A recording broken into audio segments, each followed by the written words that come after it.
రైతు రాజేంద్ర ప్రకృతి వ్యవసాయ క్షేత్రంలో భాగంగా సన్నాల సామసూరి రైస్ ఇలా వరి కోతలు ముగించుకొని ఇట్లా ఎండబెట్టిన తర్వాత సాంప్రదాయ పద్ధతిలో ఇలా కట్లు కట్టి ఈ విధంగా మోపుల రూపంలో తయారు చేసిన తర్వాత ఈ మోపులన్నిటినీ మనం ఇలా మన కుప్ప రూపంలో వేసి ఒక 3-4 నెలల పాటు ఈ కుప్పలోనే ఈ వరిగడ్డలో కుప్పలోనే మనం ఈ వడ్లుని మాగనివ్వటం జరుగుతుంది. ఇట్లా ఇప్పుడు బయట చూస్తే అన్నీ మిషన్ కటింగ్ ద్వారా పచ్చి వడ్లుని తీసి ఆ పచ్చి వడ్లుని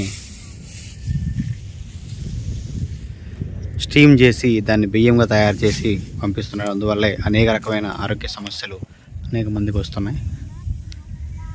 కానీ మనం ప్రకృతి వ్యవసాయ క్షేత్రంలో న్యాచురల్ పద్ధతిలో పండించడమే కాకుండా మనం చేసే ప్రాసెసింగ్ కూడా కంప్లీట్గా న్యాచురల్. బయట అనేక మంది న్యాచురల్స్ అని చెప్పి షాపులు పెట్టి అమ్ముతున్నారు.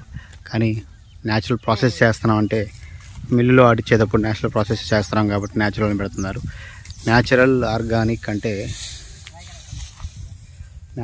ఆర్గానిక్ అంటే కంప్లీట్గా పూర్తిగా వ్యవసాయం మొత్తం కూడా విషరహితంగా ఆర్గానిక్ పద్ధతిలో కెమికల్స్ వాడకుండా మన భూమి నుండి వచ్చిన వనరుల నుంచే వాటిని కషాయాలుగా తయారు చేసుకొని వాటిని ఉపయోగించుకుంటూ ఉండాలి.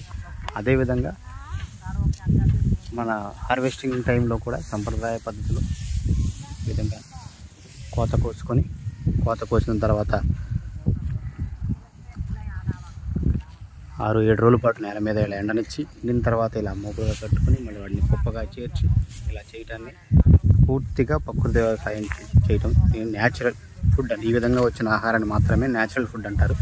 కానీ ప్రాసెసింగ్ న్యాచురల్గా చేసాము లేదంటే ప్యాకింగ్ న్యాచురల్గా చేసామని చెప్పని అనేక మంది బయట మార్కెట్లో న్యాచురల్స్ ఆర్గానిక్ అని చెప్పి మార్కెట్లో అమ్ముతున్నారు. అవన్నీ పూర్తిగా న్యాచురల్స్ కాదు.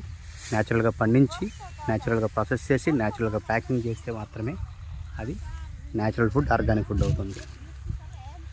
మీ రైతు రాజేంద్ర, రైతు బుట్ట.